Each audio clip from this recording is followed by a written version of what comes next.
Alhamdulillah pada hari ini kita sudah berada di bulan Jumadisan. Kita langsung saja membuka kitab pada syukur. Al-Faslus Sadis fi Syahri Jumadisan ini.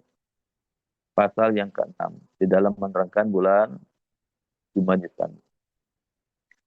Walihada syahr Jumadisaniyah ihda asyara harfan. Bulan ini bulan Jumadil Tsaniyah memiliki 11 huruf. Wahya, al-jim, wal mim, wal aliful awal, wal dal, wal aliful tsani, wal lam, wasa, wal aliful tsalisah, wa nun, wal ya, wal ha. Yang pertama huruf jim, kedua huruf mim, ketiga huruf alif pertama, keempat huruf dal, kelima huruf alif yang kedua, keenam huruf lam, ketujuh huruf ta, kedelapan huruf alif yang ketiga, ke-9 huruf nun, ke-10 huruf ya, dan ke-11 huruf ha. Fa'amal jim fi hadha syahr ja'a. Ya. Jim pada bulan ini, pada bulan Jumadisan diartikan ja'a. Wa kalimatu ja'a fil Qur'anil Karim aksaru min sittina kalimat. Ya.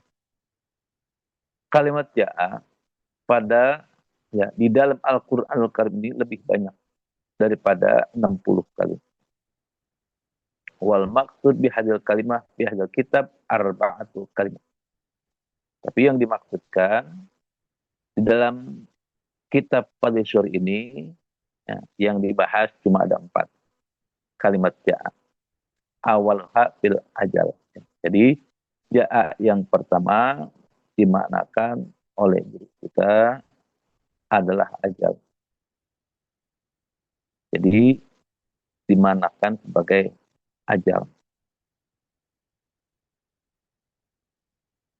Waktu yang telah ditentukan oleh Allah untuk setiap makhluk. Jadi ajal itu adalah waktu yang telah ditentukan oleh Allah untuk setiap makhluk. Bagaimana Allah berfirman, qala Allahu ta'ala likulli ummatin ajal idza jaa ajaluhum wa la yasta'khiruna sa'atan wa la yastaqdimun.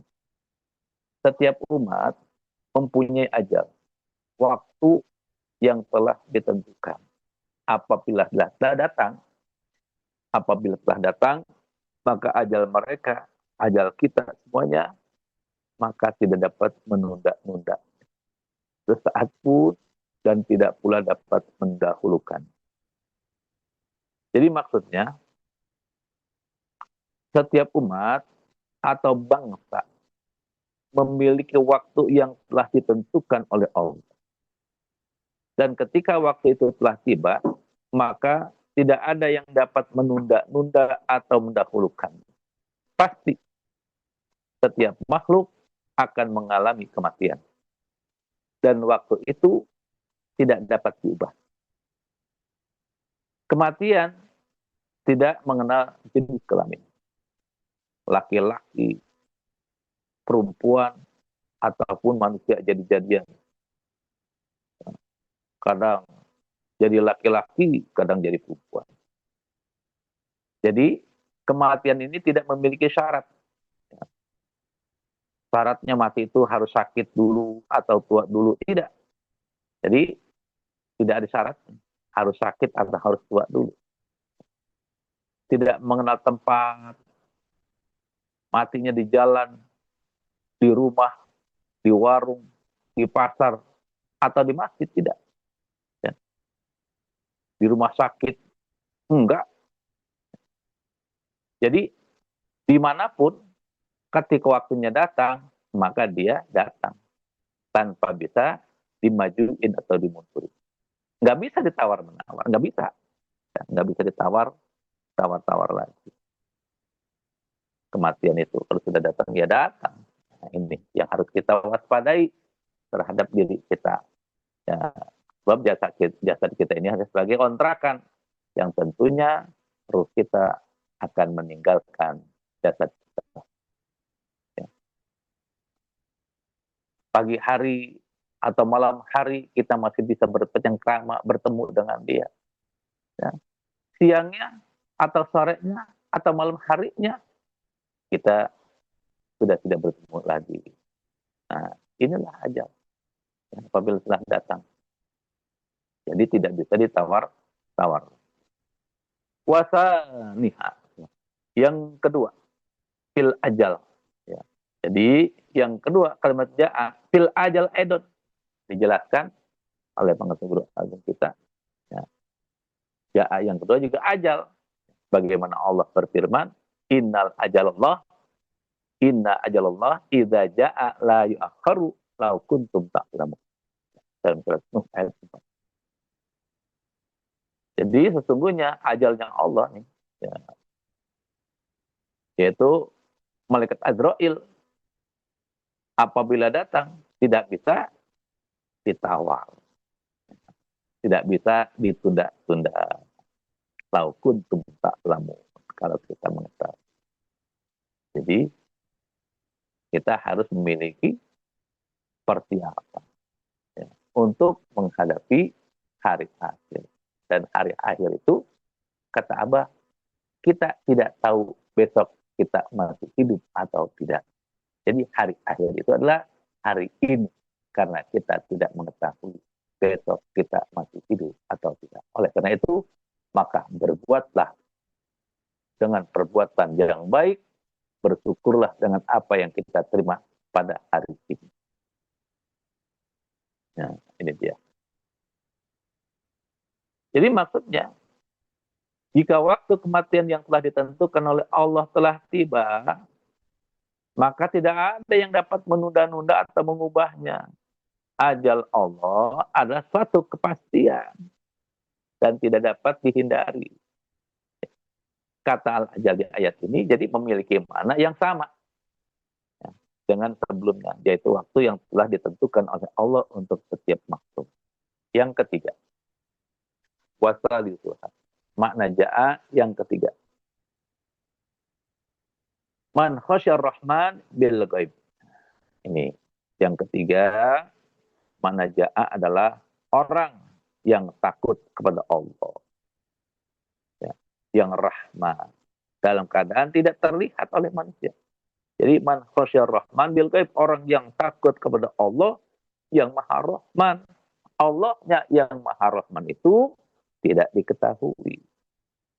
Tidak bisa dilihat.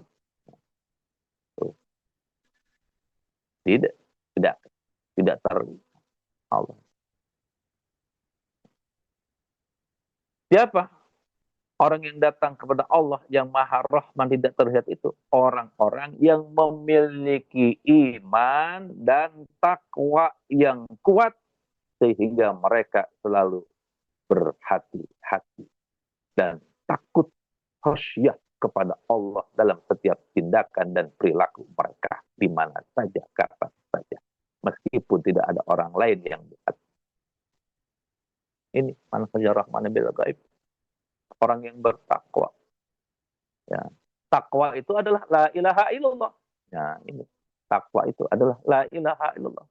Orang yang mengamalkan kalimat takwa adalah la ilaha illallah. Sebab dia apa? Mengamalkan kalimat la ilaha illallah.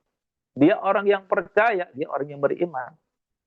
Nah, dia talqin zikir. Kalau dia tidak percaya, dipaksa sekalipun, tidak akan mau talqin zikir. Nah, sebab hanya orang yang berimanlah yang masuk Islam. Sedangkan orang-orang kafir tidak masuk Islam. Bagaimana perintahkan? Ya ayyuhalladzina amanu dkhulu fi silmi kafah. Nah, jadi yang wajib masuk Islam kafah adalah orang-orang yang beriman. Dan orang-orang beriman itu ketika dia masuk Islam, maka menjadi man khasyar rahmana bil ghaib wa jaa biqalbin salim. Nah, yaitu orang yang takut kepada Allah, Tuhan yang Maha Pengasih, sedangkan dia tidak kelihatan olehnya. Sedangkan Allah tidak kelihatan olehnya. Dan dia datang dengan hati yang bertobat. Dengan hati yang salim. Dengan hati yang tobat. Orang yang takut kepada Allah, yang tidak terlihat oleh manusia, datang kepada Allah dengan hati yang bertobat, dan kembali kepada Allah Rabbul Izzah Jalla Jalaluh. Ya. Ar-ruju' ilallah. Datang kepada Allah bukan dengan kaki atau naik kendaraan yang super cepat, ya, yang super cepat, tapi dengan zikir, dengan ingat kepada Allah Rabbul Izzah Jalla Jalaluh. Bagaimana Allah berfirman di dalam Al-Quran, surat Ali Imran, ayat 135, walladzina amanu idza fa'alu fahishatan aw zalamu anfusahum dzakarallah fastaghfaru lidzunubihim. Jadi orang yang beriman, orang yang percaya apabila mengerjakan perbuatan keji atau menzalimi diri sendiri, segera, tidak menunda-nunda, tidak entar-entar, dia mengingat Allah. Lalu memohon ampun atas dosa-dosa. Maka mereka akan mendapatkan rahmat dan ampunan dari Allah Rabbul Izzah Jalla Jalaluh. Apabila kita merasa meninggalkan atau terlambat mengerjakan amaliyah mursyid, apabila kita merasa malas mengerjakan amaliyah mursyid, kita malas berzikir, nah ini, ya, kita harus bersegera mengingat Allah. Ya. Jangan melupakan Allah. Ya. Dengan apa? Kalau kita sebagai murid adalah dengan mengingat guru kita. Ya. Mengingat guru kita yang selalu online kalbunya kepada Allah Rabbul Izzah Jalla Jalaluh sama. Ya, kita mengingat Allah Rabbul Izzah Jalla Jalaluh. Jadi kalau kita mengingat guru kita, ya Allah, saya malas, keadaan saya disibukkan oleh dunia, disibukkan dengan pikiran-pikiran yang lain, sehingga saya telat, sehingga saya malas untuk mengerjakan amal yang mursyid. Nah, kita ingat kepada guru kita, pesan guru kita, ya, bahwa hari ini adalah hari akhir.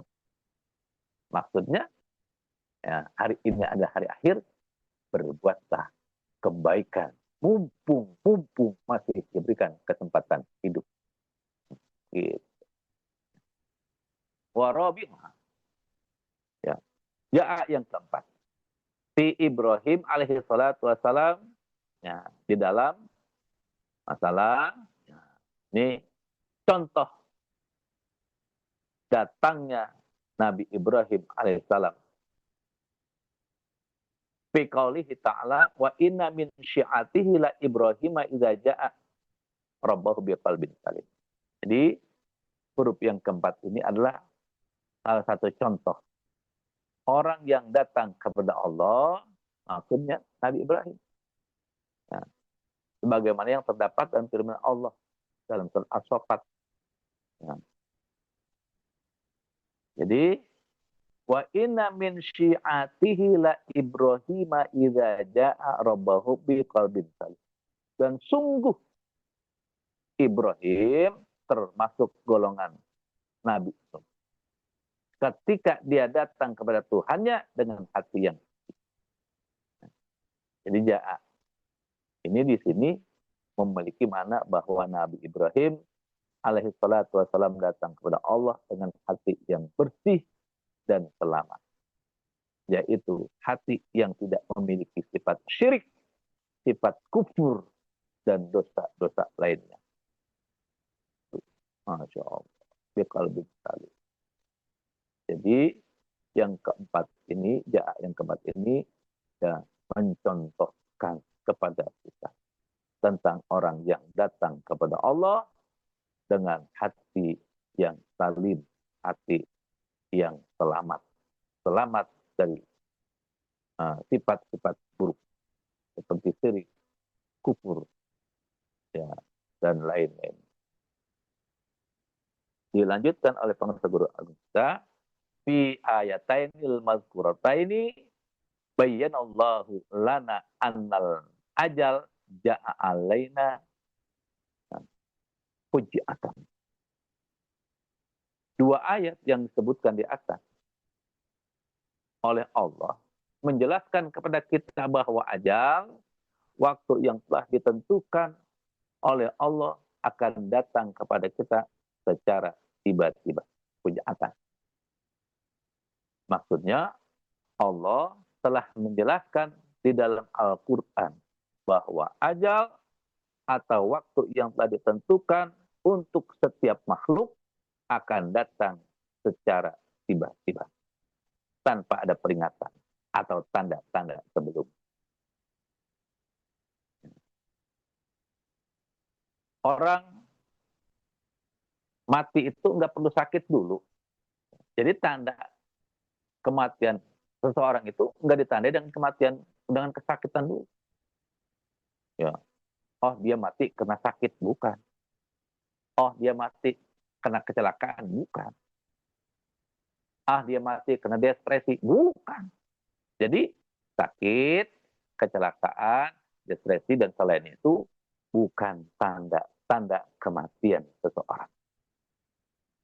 Tua umurnya bukan tanda-tanda kematian seseorang. Oleh karena itu, kita harus selalu siap dan waspada untuk menghadapi perpindahan. Harus siap untuk menghadapi hari akhir.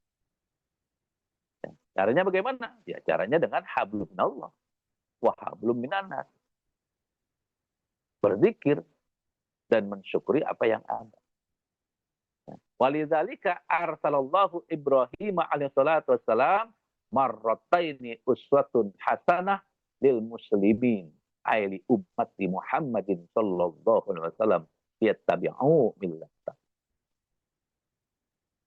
Dan karena itulah Allah mengutus Nabi Ibrahim alaihissalam 2 kali sebagai contoh bagi umat muslim, yaitu umat Nabi Muhammad sallallahu alaihi wasallam agar mengikuti agama. Ini Ibrahim diutus oleh Allah sebagai mau'izatul hasanah.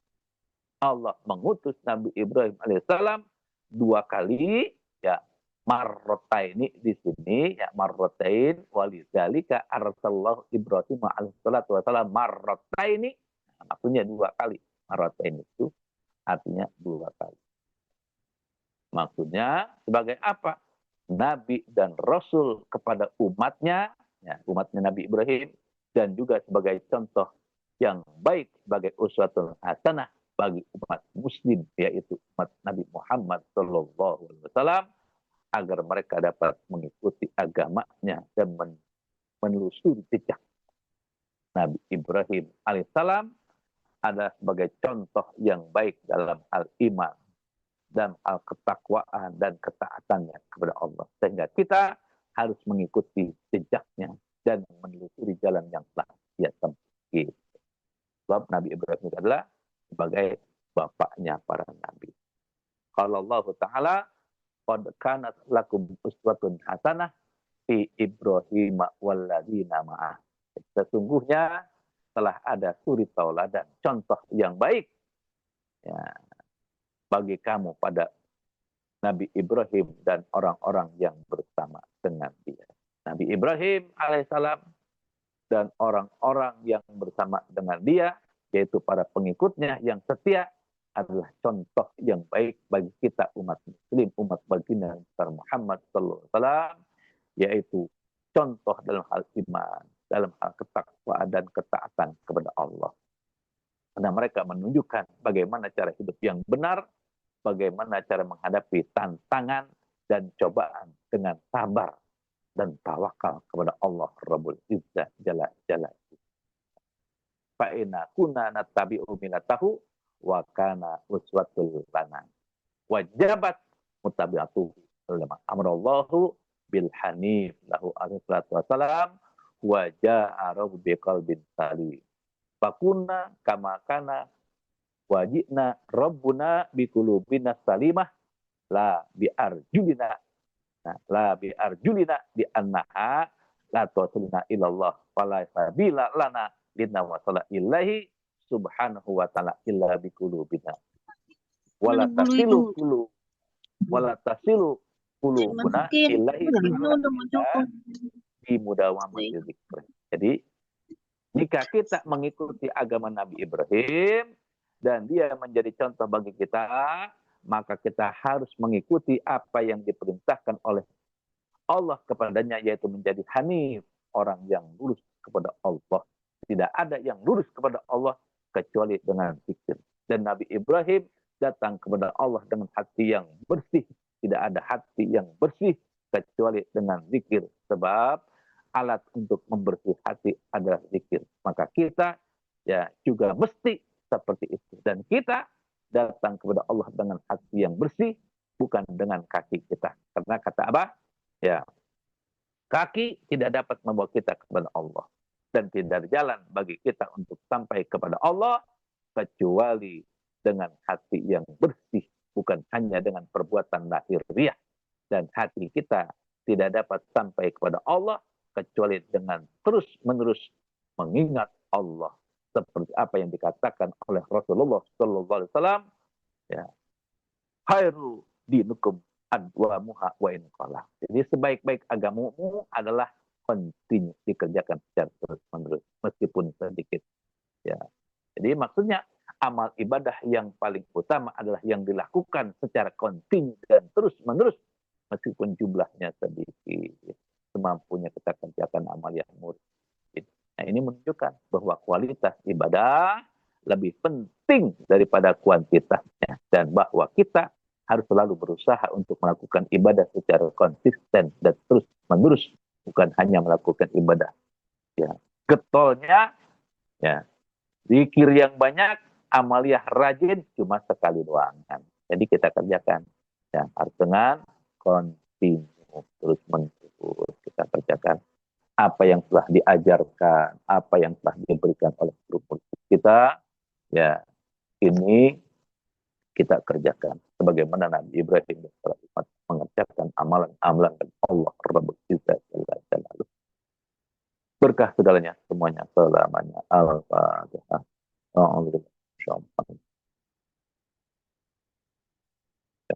Ya kan Allah. Suratul ladzina an'amta alaihim.